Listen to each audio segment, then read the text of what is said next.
Okay, time. Abana program ni Sutin invocation prayer uba el sabro atin ke. Isumur pun nanti dia orang mana sum kana. Dalam sel lagi patah, ada orang tidak ingin dong.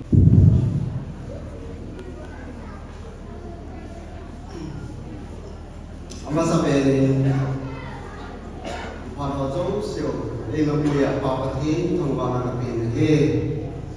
Sudah present di now dia bohi ibon wah soke je zamne. Yo sandi sikul he atum bein atumin kisah tadi kati. Mi pihon nula pate ngai pun mi hisat he zat yang ngai pun nang kom jirbin na tu cewa pakai ini patu kain mobil he jadi teacher ho jauh sih to graduate student ho jauh sih nula pate ho ilim nabil kujit dalam cita sampai na dong he kita ambil perhatian ani na tim na kan ini kate isi graduate party ahum chi điều jin abangi price of tourism maintain padam shot mai di nu le party ho ai in abang na part short tole to ham ama ne panwa cha te nai na zana iji part short tole ahum chan di her bang dingin pakai mina na cha te kai jin na he kai pai dai part cha kan di Welcome address ayin se bergotong patung cuma di patung sevin tu ahi special item tehin sehi inspiration di mana ahin di duahin tun amho pakin pe tu ako na lang na kahinda sa alumumin amho sulung daw din at oy sa view bikin aku hong daw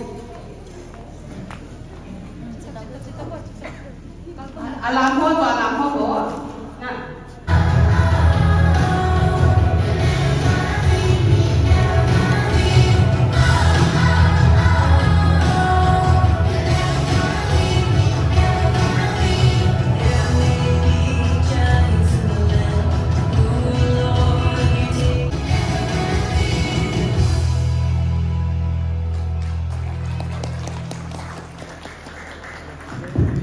abang nasa diskut sa pangwago sitaw naman jewa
Women Department also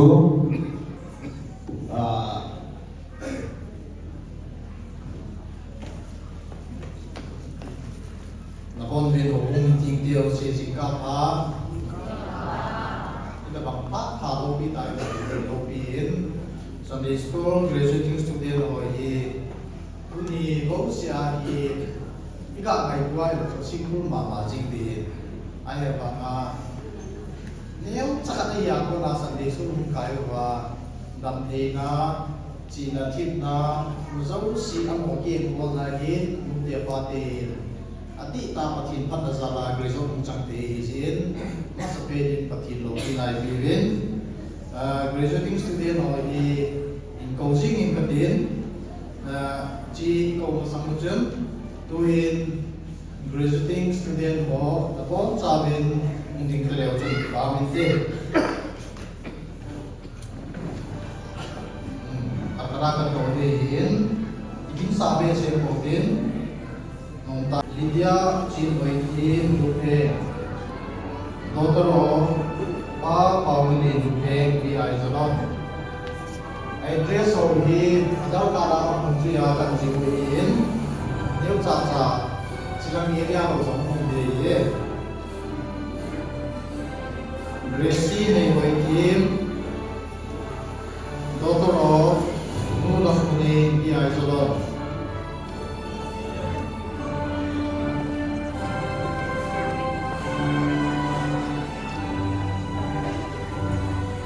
Kim Tin Hoi Dotoro Pa Ang Hiyo Hokit di Benlu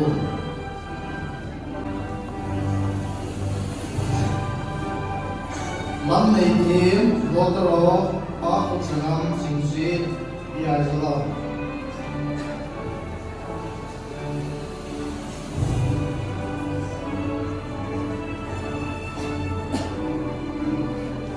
Ning Ki Pa Kim Dotoro Pa Dinsa di Benlu Saron Kim Dotoro Pa Nekulim Singkusa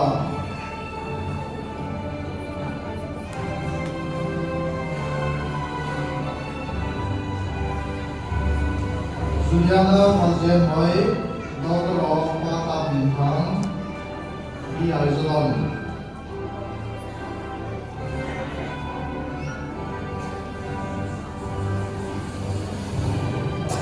Jennifer Han Mengchin Dotoro Pa Ti Zamnam di Aizolon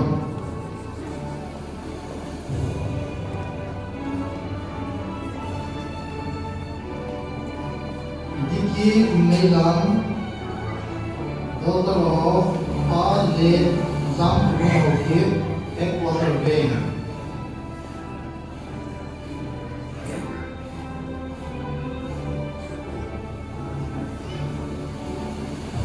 Ningun Kim Hokip Dotoro Pa Nangukang Hokip Z Siloida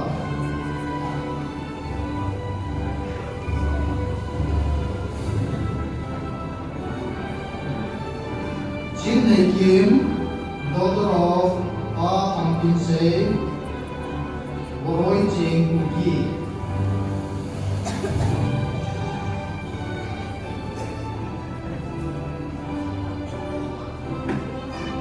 Inge Hoi Hokip Dotoro Pa Tangpin Hokip Boroi Zion Bank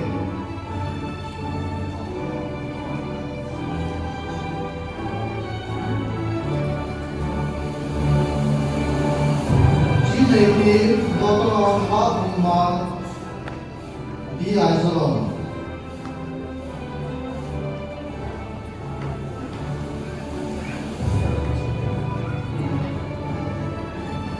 Say Roma Hokip Sono Pa Il Neho Hokip New Kumpi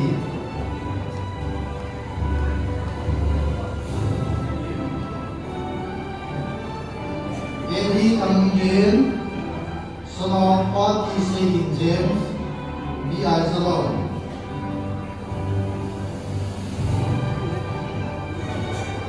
Michael Lim Lin Sono Pa Ti Pudang di Aizolon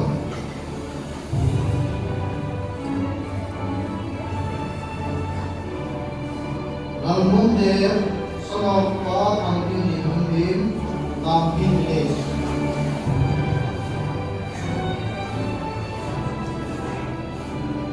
At sa inabipin natin Ong Nindin Hokip Sono Pa Henukang Hokip นี่เองลง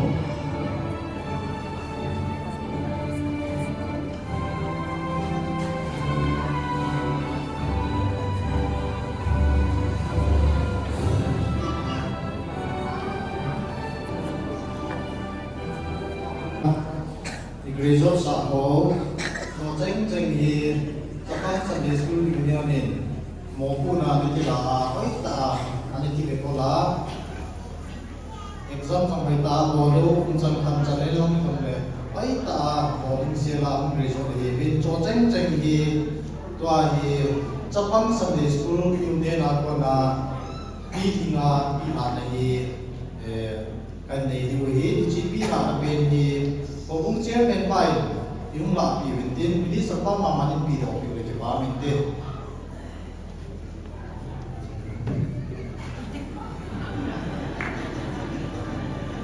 Tua ako na graduating student mo ayim, alisi tua ako na pagong alita piling sa eskwela ng hongkong kulay-tay, so kahit piling kayo Tujuhin, kuih Mr. Pan Latin izin, graduating student wadingin, macam dia berkaitan sopan ini sopan Latin diharapkan.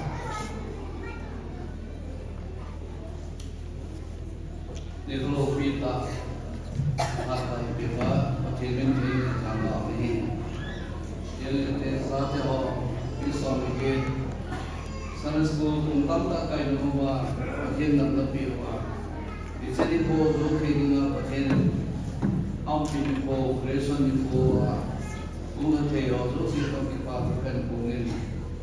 Bible plan kanila sa mutin so mo tayo nila papoy kanila sa tayo.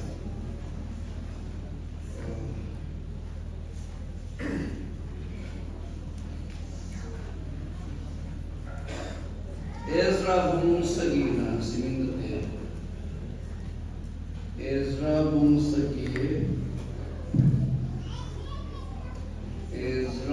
sagi tang sama sudah singlomin Ezra kitile Ezra hin pakai dam jo pata aksima kilna nila nato akudo din aguna suzong le pakai sondang jo si jo le Ato dalam dosi itu Israel era hilin aku zong kahi athil them hari kopium tin oleh sop san tin tau masamben sana school ki kai te hi silbai mai ko tuna imaya hundin esate miso ge he amo kai patil sun preparatory class now for beginner aake pandya beginner primary junior intermediate amana senior hingga nahi so kung hakat kisim long le compare to the kisim hai si fi ruita so class at into kisim to le kung fulong pero nahi version 150 is also massive kung makasali na so 50 marks so top 10 mo interview na head mo hinam kilo din na ako rin dahil so mala dahil so minsan dahil so lilang mo 50 so ako top 10 kilo le top 10 mo sa kita mga pili rinda na yo ay kung may panglo rin kung kumampi na panglo kinin nuti ako mamaya Ada orang orang, pilihan kamu orang berkaitan ini saya sangat berkaitan dengan pengadaan ilmu ini. Dia sudah seperti itu sih primary beginner class, primary class, junior class, intermediate class. Kuntal testing suhen sama anong kita sama hati boardingin. Mai san nama pula pen malu seri tu pen, tambah kumpul pakai jasmin ketunggal ini, total kita. Special number no zem dingahin amala in sa sunga hi Sunday school day offering dingahin it's here as a collection in la pillars ki ba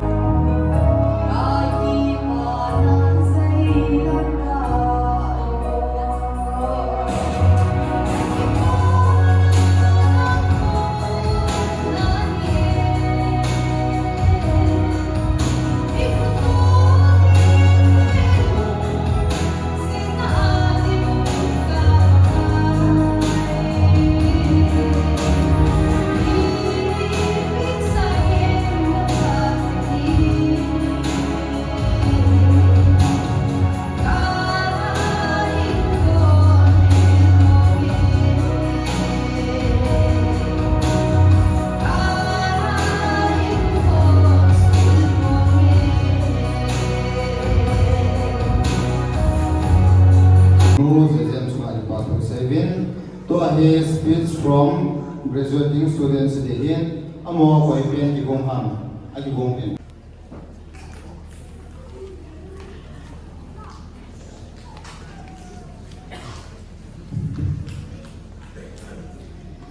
ama sebenarnya tu ni chang pai tu le tu kom Sunday school kong kai na wa oza ho ko da hi tu le student ho ki wa ko da hi athila ma ko ta celebration tan budaya ko ni su bi pati to pa da pen ke hi ka hi le ni dia chi pai them bu me ka hi senior class he la hun din ka hi la ya ko hun din hi ke so achin pen le hi lo le achin pen le ti ki na hun din ka hi ko ko za ko le ko le ho da hin ta hun din ka hi ti ti chu ta mo chu ma song ki ma ko hi se le chu le graduation program hi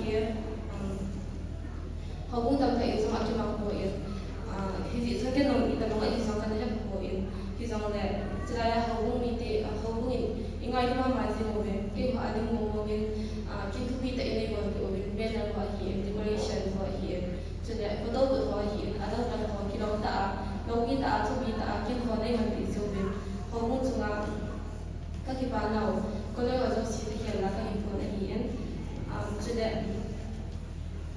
tu ni graduation chan ko hun the na ki ba thu sai de ma ba na ka ki ba na liu chu le ka do sin de ti mo ba alu chu bo pia Patin ko ma tao la ai ki ban de minister Reverend Dr. Lee Sang Thang ama chu ma so ka ki ba na sa ta i ne ko men chule Sunday school ko kai ban ko hi chapang neu cha ka yo ba kami ko so ka ki sai ti ma so ba ko kai ban ka hi ma ba chule tu cha la Sunday school ko kai na ba mu la ba ne ba tao na ho i ne yo to a so ben chule nei tu ko so ben Sunday school nei so so ben anu la ba te chu ka ba thu kai sai nông hồ cái hồ chúng ta cần là nông khí mỗi mỗi nông hồ yến này là cần đây là ví dụ và cho nên mà làm những thứ cái ví dụ bên người là ba thế dòng xí là chung ba cái bao thu cái gì cho nên cho nên để hết mà bên cái hồ graduation không chân tình khí không chân tình khí cái chữ chữ cái gì gì trong cái một cái này của mình khi gì cho mà ba là các số là đi một bao trong có số là đi tâm tạo bên cho nên các cái bạn là đi một số tâm tạo không mấy thể hiện cho nên hậu cũng sống hiện làm yên sống hiện làm cho nên hôm nay trong mình thấy các hiện thể là đi một bên nó mà tạo nên trong cái này sẽ đi một bên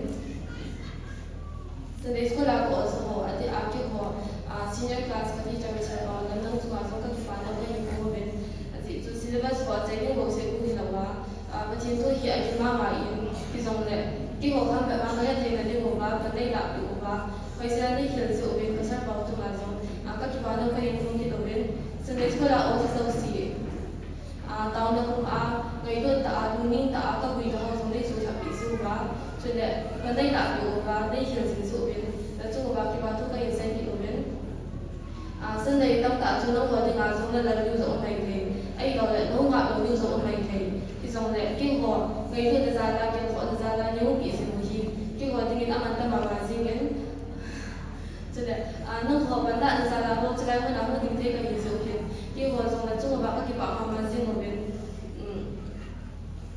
lại sinh hoạt họ này thì họ cái điều mà họ này thì họ thì lại giải thì cái dòng này cái chính này thì nó bên毕竟挺多高中的地方就毕竟爱情经历我一起去thu mà tâm ta ai thì đầu này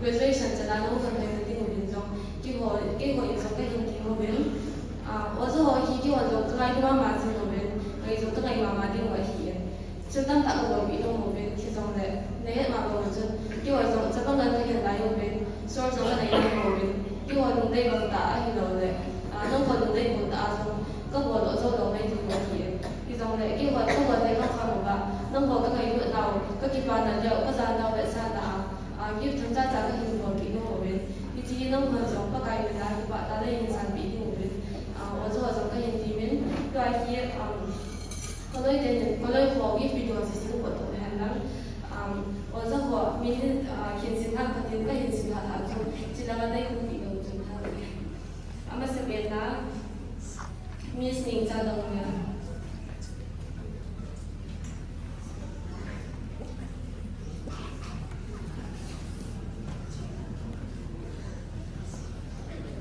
มีสิ่งไหนสิ่ง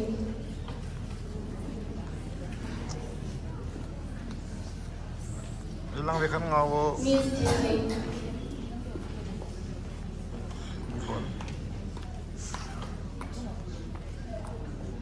Ilang wekan beliau. Mega melodies.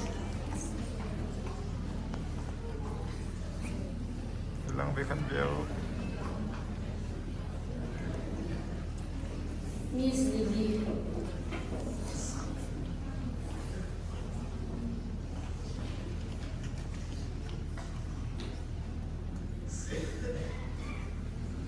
Miss Mami.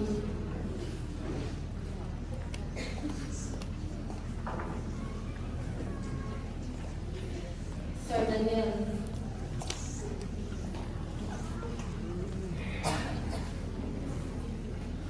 Ilang wekan beliau.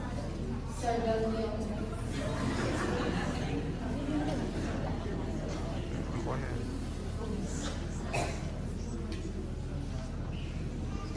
Miss Benita.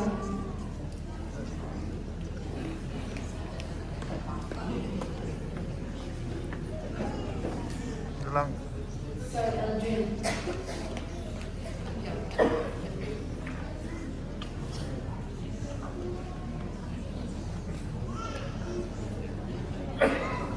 Sir Martin.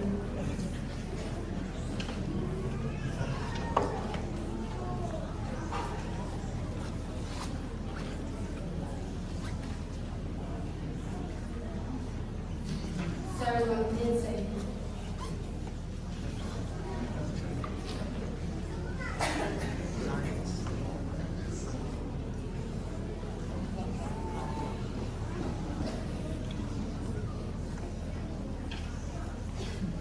Madam Bonjin.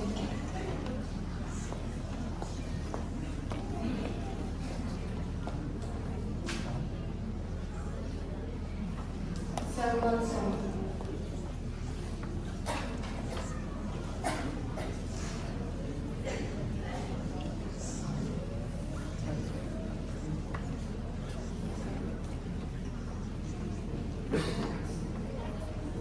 Sir Lamboy.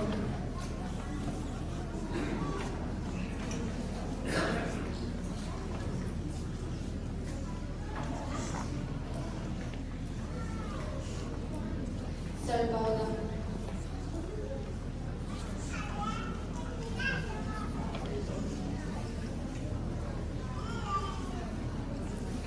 Sir Paula ki ko sine ka sa din ma ko da mo ki ita ai me do do kan do do ai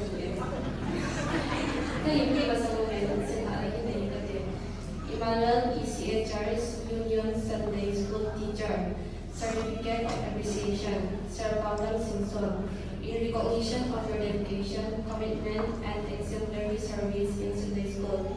Your efforts in teaching and guiding us in our spiritual journey have made a significant impact on our faith community. May the Almighty God continue to guide, protect, and bless you in all your future endeavors. Date 14 December 2025, May Aisalon. Presented by Senior Class Emmanuel ECHR's Union Sunday School. Iti kami ni Star Wars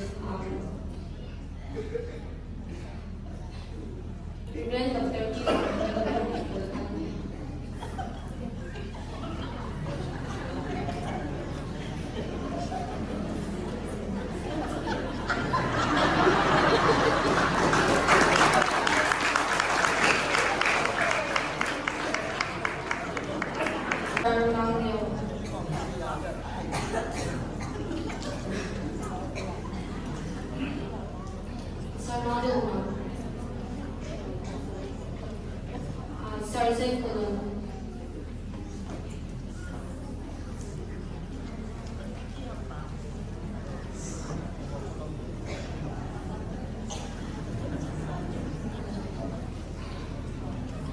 Kapal Luisan Suitan, Executive Sewa, Black,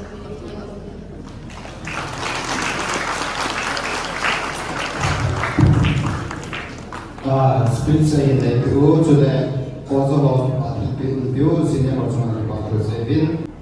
Counseling Pastor Pain Anik Pitan Cihi Tu Ungkalet Saat Terhok Baptis Makam di Sisi Ungkalet Elai Oin Muni Namun Rusuh Keju Ai Tiju Baptis Makam di Sisi Ikhiyat Sabahin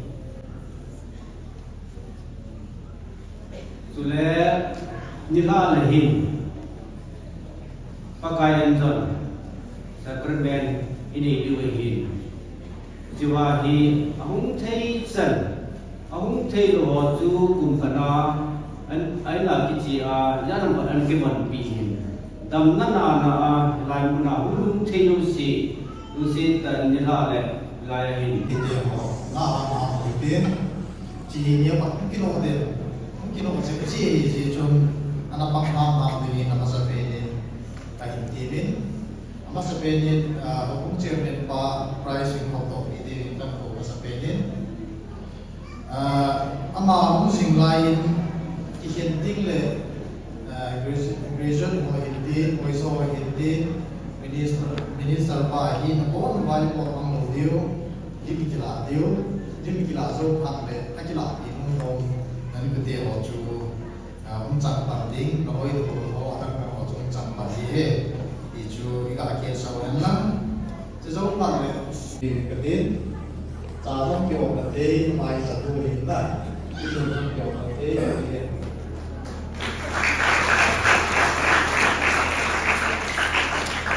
ani rasanya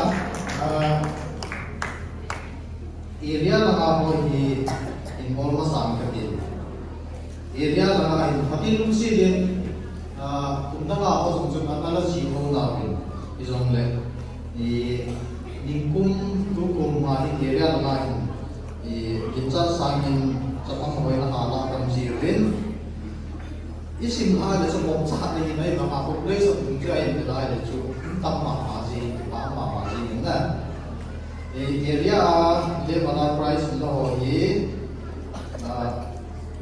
masa pena junior kuagona sungguh di Masa ni, mungkin tim, oi sapu hong ini, mungkin mati. Ada cina ini kan, hong ini mungkin tim, price kita yang India ni kan oi sapu lim tapi kita sapu ni lama. Ini tay. Apa na? Ini tim intermediate one, first year macam. Price.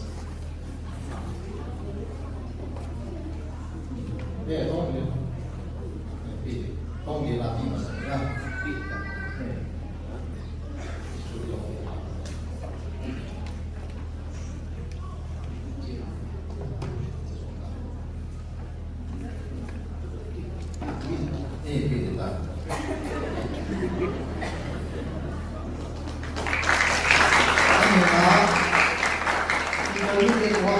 Horse, hay naked. Hay naked. Ông đồ ai là hay cũng tiền không được trong bằng tiền. Second, cái lâu sổ. Ông đồ ai là có tiền thì tạm đến này. Cái lâu sổ. Tháp dùng mà là kịp Việt Nam hỏi thì ra đây là first in tháp lâu vậy. Ngắm minh thằng hô kịp. Ôi rất nhiều một buổi chiều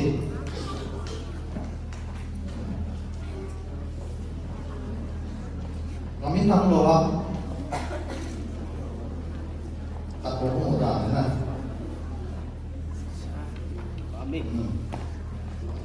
cho bạn để át thùng đá Olivia nhìn ngay nhìn cái cái gì mai second ala ye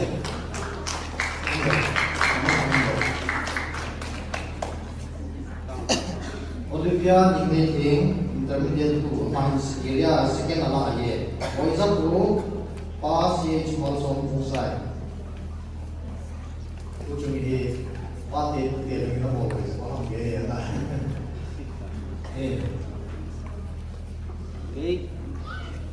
Oisa to nang kesan din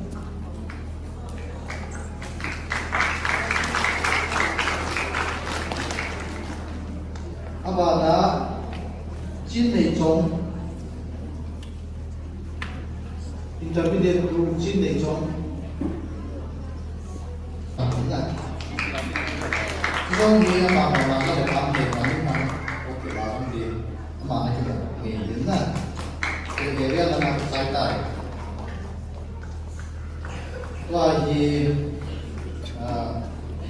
cũng là result mình tin chỉ cái là phim mà sang cái là xây dựng mình Marx thì các bạn bên thì chúng ta làm tốt cái bằng của mình là tôi tin Marx cũng luôn đi làm cái phụ nam mà cho tôi tin Marx attendance ấy OTI anh ba không muốn chịu rồi tôi đi mặc dù anh muốn sao mà này là phải phá cái bài này attendance ấy này attendance số cái bài này bây giờ thì mà không có bằng cho xin mà xin của mình nè cái lúc số xin của mình nè giờ số attendance sai tôi đi mặc không sao đi exam là gì assume he 80% này cái Sunday school apat chung ngai meo jong ma si wa ten mark som mo jing mo na ten mark sam khat chu sing mo ti ti ko la pass hi ji na mo te kun choi sam ta ni ji chon pass ye ma mo jing hi chi ba mu fair te ko ha chu nu te pa te ji ham ai lo wa ye le cha te ji ham ke ta mo na english khat mo mo hi in ti bi ji jong le marks ko la pe chu ye pa ye ti wa ka te ji a chu Kumpul ti la sang neki ko in chuan ye pat chi dan ka si ye priap kona manin ka tin Lim Min Chung ama 99 marks ang in first ye ang ye chana Ranking kai 97 marks ang in second ye lâu ngoài nên cũng tiền là thấy rất rất điều gì nhỉ Kim Thiên Lâm 96 marks của in how many year Kim Nei Lâm lâu lắm nên cũng tiền lắm Kim Nei Lâm anh nuôi là qua anh cũng tiền Hôm đầu đấy có tí sở sinh của tất là nó quay tổ sinh nên là nó là cái mặt tảng tiến break của luôn chín lì 100 marks của em mà thì first không nghe luôn chín lì đúng không không nghe là nào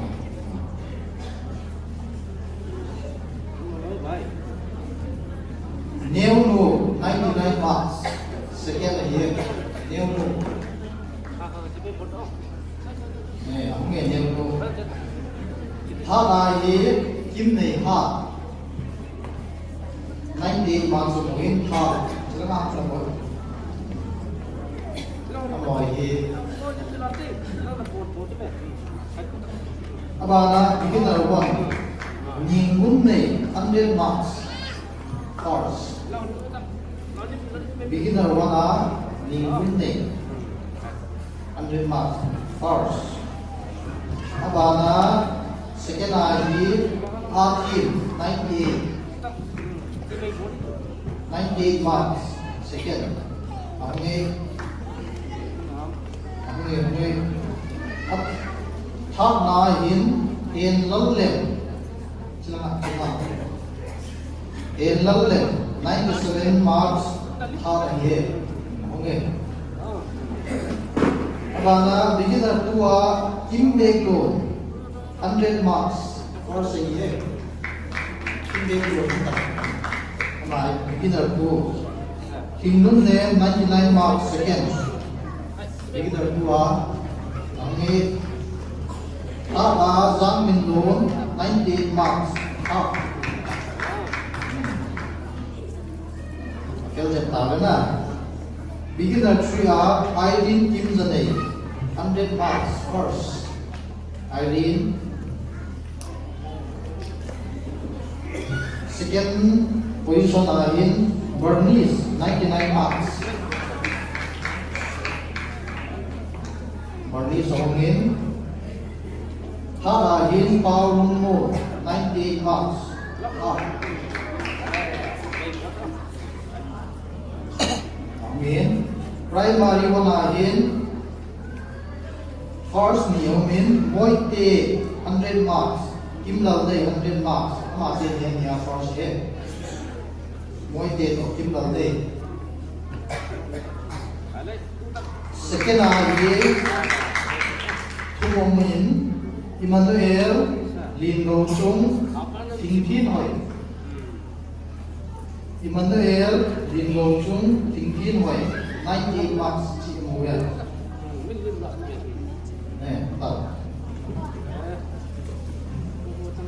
Hong Itu Mama Min Fiona At Ngai Jing Lucy Amohi 95 marks Chi Moel. Ang win Bon win Tung Bai Nak Mai Win Primary 2 Ning Jing King 100 marks first.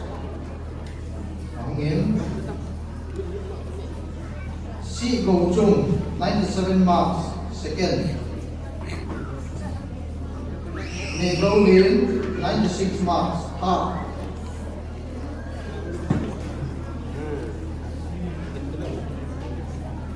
Primary 3 At They Joy 100 marks first. At They Joy They Joy Mom. Không có đồ để anh có tiêu để em không đồ ai là một bị tạo thế nào. Second Nam Pini 99 marks second. Không nghe. Second không nghe. Thara Yin AC 90 marks. Không có đồ AC.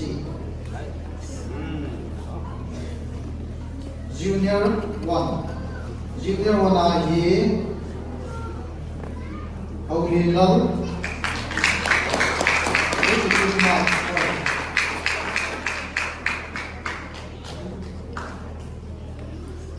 Aulilal 82 marks first. Second Ahi Kim Moy 75.5 marks. Second again Kim Moy. Ahi Nia Yin Nengai Kim To Holding League 66 marks in one head. Nengai Kim To Holding League Nengai Kim Mom Holding League Mom Anh có tiêu thấy đấy Holding League là Nengai Kim Mom là Junior Tua Sung Bun Le Nau Ke 90 marks first year. Second Ed Musan 80 marks second. Third Kim Nun Yang Local 70 marks.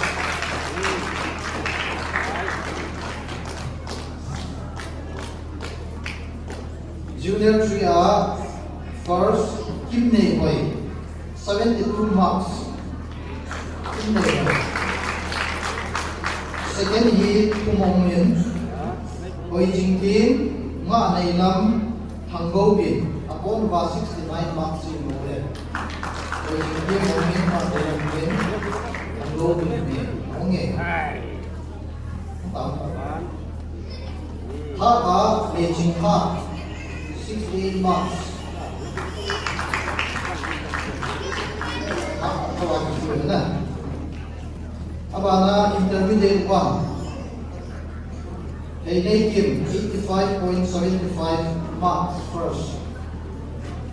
Terminate wala Nay Kim. Nay Kim ang puti mo. Lo ha, ang puti. Ma'am lo na. O pita te. Ai lo le, o sa pin mo lao, zo sa malai ta ta. O sa pin pila ta te. Abana Tyler Song, 83.5. Second year. Kalaye Hammi Khan 81.4. 81.4. Abana intermediate Hammin Thang Pham. Hammin Thang. Hello na. Teacher Mamam lagi depan deh. Intermediate kwa Chin Nei Chong 80 marks first. Chin Nei Chong.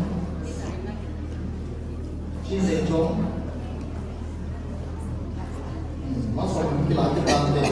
Allah sawah yang mau tujuan. Second Aryan Olivia Nei Ling 79 marks. Third Aryan Bai Song Kim 75 marks. Bai Song Kim. Anh có tiêm thầy điểm nó bao giờ đẹp. Intermediate 3 are first Hong Min Kun Dongel 83.75 marks. Hong Min Kun musician house with Bin Lao.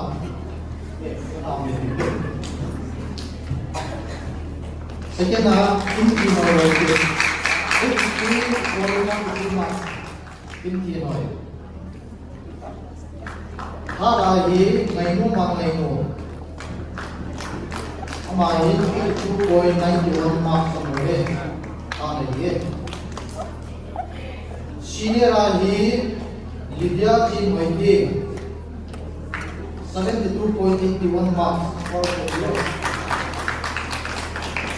Second Seigo Ngao Kim 61.35 marks. Third Kim Thin Chong 59.06.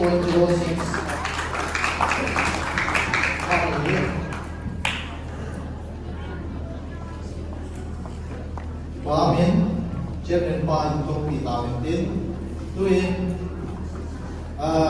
ako sa mga natin di ba Ning Day Ning Day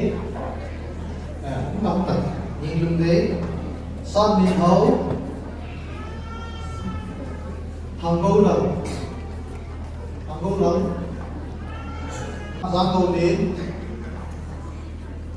Sát Hồ Hấu Thầy Đúng Nèm Thình Nút Kim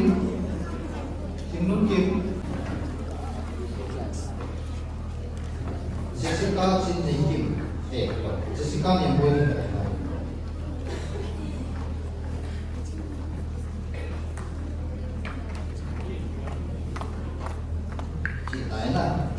masuk Pak ini nama ini tahu bikin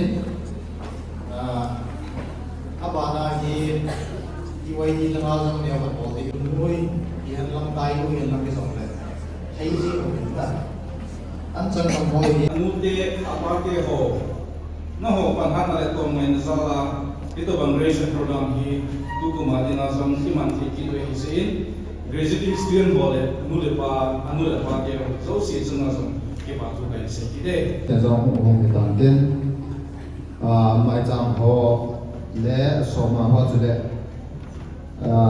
cái phần là tao mà đấy chủ đó là tao nó bằng dengan reverend luôn cũng lẽ tao là phát hiện về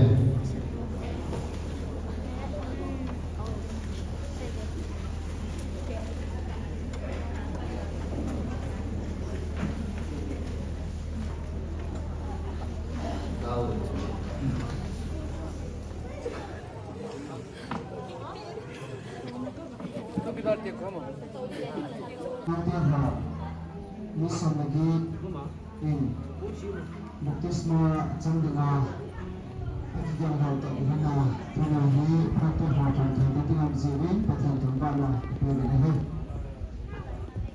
iki mencari bana ki huni kita hiin pati nahi hawanga baca bain pati hatan dona pasang saya ini penting zurang le tidak na tuh tidak na kini hiin baptisma sama ingkit mafidina minho insindo dinin mabung sakatupa ini kita mafidin sudah nanti ho baptisma pula ina aku dotin lebih ingkit mafidin mabung sakatupa dengan sila kampidin itu zangga tuhin pati hari pendidikan mabung Bas carumpa pasal sen, pernah tahun ini pula kita minta.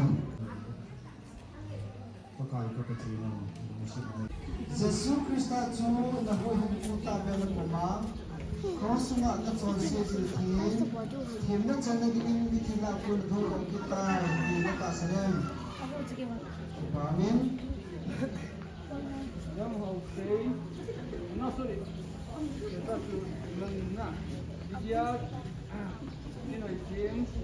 Bidyat cinitin nama bisa berkaitan dengan Satin di takat se leban sipa sudah baik hampa win. Acapa jangkat nesi cu pitarin azan yang nesi inton so ina icang tabeti meta sedem. Macam sid na ngaidam na nakihena patito kicamna nani montaem. Yesus Kristus tu nahu himputa bela pema, kau semua ada cangse cerita, himna cangse dingin dikila pun atau kita himna tak sedem. Kita amin.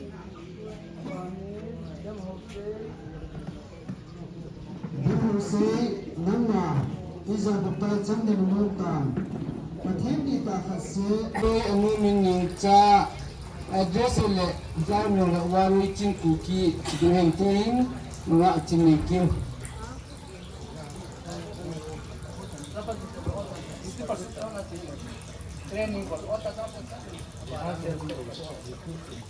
Menga cinikin. Aku cendera pada masa kita buat itu ya baptisma. Kita perlu le bicara. Kita betul.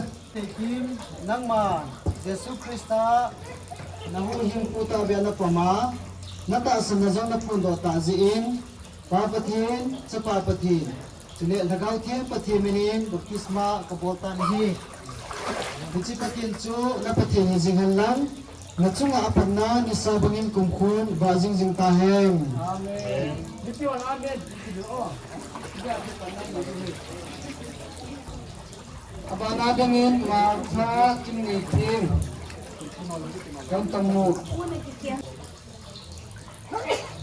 Ngaca kinikin Ngadang maan Yesus Kristus nahuhing puta biana pama nata sa nazaw na pundo taziin papatin sa papatin sili nagaw tin patiminin baptisma kaboltan he Kunci patin chu na patin hizing lang Natsunga apan na ni sabangin kungkun bazing jing tahen. Kim tincang nangman Yesus Kristus nahuhing puta biana pama nata sa nazaw na pundo taziin papatin sa papatin. Sili nagaw tin patiminin baptisma kaboltan he. Kunci patin chu na patin hizing lang tsunga apan na ni sabangin kungkun bazing jing tahen. Amen.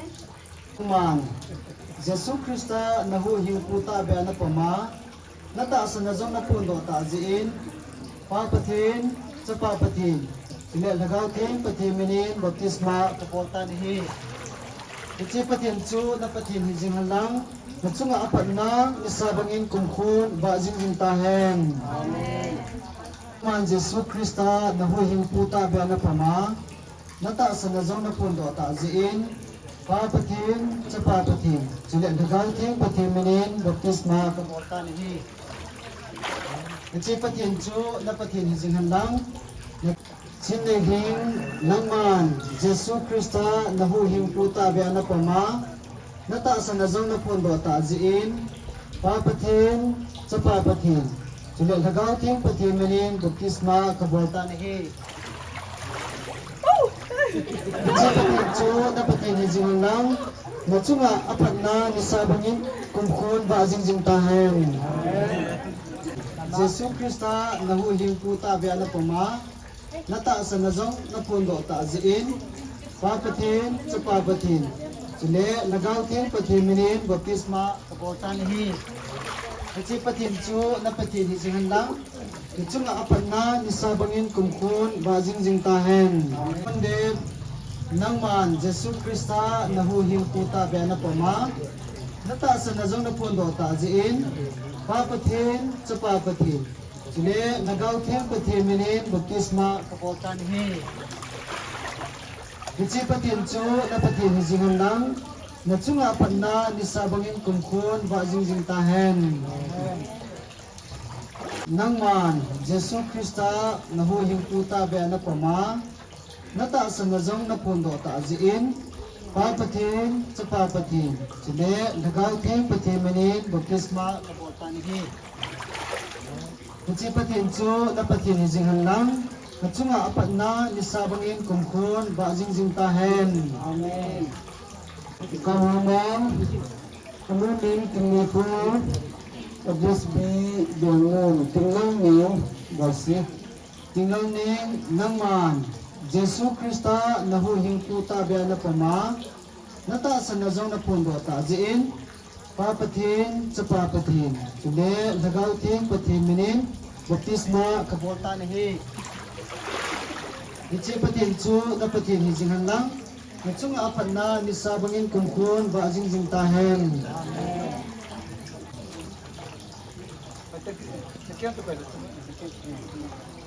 Lydia Chinoy Tim Nangman Jesu Krista na huhing puta be na pama Nata sa nazong na pundo ta ziin papatin sa papatin Sile lagaw ting patin minin baptisma kaboltan hi Ichi patin cu na patin hizingan lang na cunga apat na nisabangin kumkun bazing zing tahen Amen Nangman Jesu Krista na huhing puta be na pama Nata sa nazong na pundo ta ziin papatin sa papatin Sile lagaw ting patin minin baptisma kaboltan hi Ichi patin cu na patin hizingan lang na cunga apat na nisabangin kumkun bazing zing tahen Sunggumang nangman Jesu Krista na huhing puta be na pama Nata sa nazong na pundo ta ziin papatin sa papatin Sile lagaw ting patin minin baptisma kaboltan hi Ichi patin cu na patin hizingan lang na cunga apat na nisabangin kumkun bazing zing tahen Pamilin nangman Jesu Krista na huhing puta be na pama Nata sa nazong na pundo ta ziin papatin sa papatin Sile lagaw ting patin minin baptisma kaboltan hi Ichi patin cu na patin nangman Jesu Krista na huhing puta be na pama Nata sa nazong na pundo ta ziin papatin sa papatin Sile lagaw ting patin minin baptisma kaboltan hi Ichi patin cu na patin hizingan lang na cunga apat na nisabangin kumkun bazing zing tahen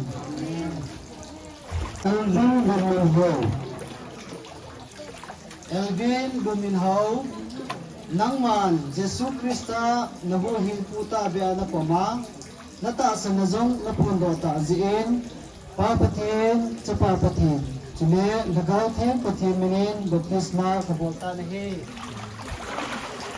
Kecil patin cu na patin hizingan lang Sigumang nangman Jesu Krista na huhing puta be na pama Nata sa nazong na pundo ta ziin papatin sa papatin Sile lagaw ting patin minin baptisma kaboltan hi Hijay pathin chu na pathin hi jingan lang na chunga apan na ni sabangin kumkhun wa jing tahen. Jennifer hat ngai chin nang man Jesu Krista na hu him puta be ana koma na ta sana jong na pundo ta jin pa pathin chapa pathin chule tagaw thing pathin minin baptisma kabol ta ni ichi pathin chu na pathin hi jingan lang na chunga apan na ni sabangin kumkhun wa jing tahen.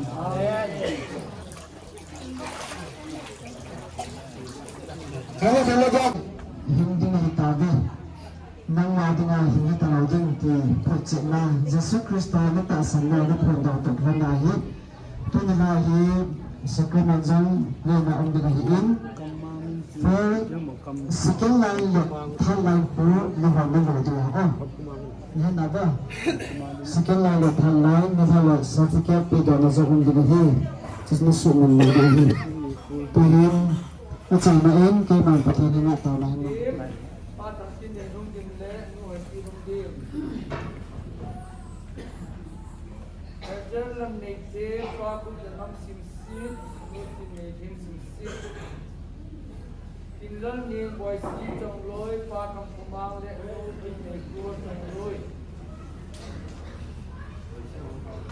Padang Jose, Padang Kulit, ngay dam. Golang dam Jose, Hoki, Padang Kulit, dan Nuhan Kulit, Cepahe. Golang Sunggomang, Padang Bakigian, dan Nunin Cakigian, Cahin, Pasal Tanglin Sunggomang, Pasal Tanglin Cepahe. Edi Tangmin Len Pati Segin James dan Nuti Nenel Johnny Sapahe Omin Len apa min onma anu min Hainikim apa min ke bang akumin amin lon bang he onnya Omin Len onma Alvin Lumin Hau Kip Palang Kemangin Dong Ani Chong Lydia Chin Hai Thep Luthen Papa mình đang lên nông nhằm phát triển thực tế, bởi chính mình đang nông nhằm phát triển này.